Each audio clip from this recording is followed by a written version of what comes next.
বিরিয়ানি অন্যরকম ভালোবাসা, বিরিয়ানি মানে। আসসালামু আলাইকুম, পপিস কিচেন ওয়ার্ল্ডে আপনাদের সবাইকে স্বাগতম। আশা করি সবাই ভালো আছেন। আজকে আমি রান্না করব মুরগির বিরিয়ানি।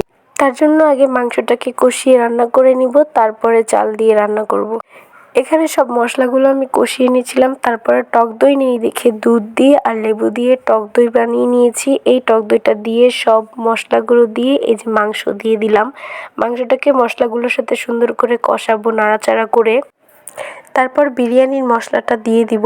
বিরিয়ানির মশলা দিয়ে ভালো করে নেড়ে চেড়ে সব জায়গায় মিশিয়ে নিব। এই মশলাটা দিয়েও একটু ভালো করে নাড়াচাড়া করে একটু কষিয়ে নিব। যত রান্না করবেন মাংস ততই ভালো লাগবে। এই পর্যায়ে আমি কয়েকটা মরিচ ভেঙে দিয়ে দিলাম, তারপর ঢাকনা দিয়ে দিলাম। মাংস থেকে যে পানি বের হয়েছে তা দিয়ে মুরগিটা কষানো হয়ে গেছে। তারপর আমি আরেকটু পানি দিয়ে দিব, ভালো করে যাতে মাংসটা নরম হয়, গলে যায় তার জন্য। এখানে আমি একটু পানি দিয়ে দিয়েছিলাম।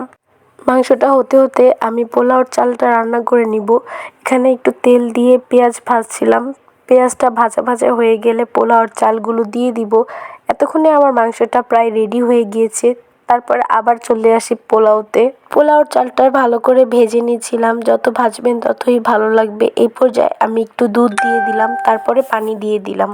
চালটা 80% হয়ে যাবে। এই পর্যায়ে আমি মাংস রান্নাটা দিয়ে দিব। তারপরে মাংসর ঝোলটার সাথে পোলাওটা সব জায়গায় মিক্স করে নিব সুন্দর করে। তারপরে একটু ঢাকনা দিয়ে দিয়েছিলাম। ঢাকনা উঠিয়ে আবার একটু ভালো করে নাড়াচাড়া করে মাংসটা চালের সাথে মিশিয়ে নিচ্ছিলাম। তো এই যে আমার বিরিয়ানি রেডি। এবার সার্ভ করে খেতে বসার পালা। সবাই কেমন হয়েছে জানাবেন।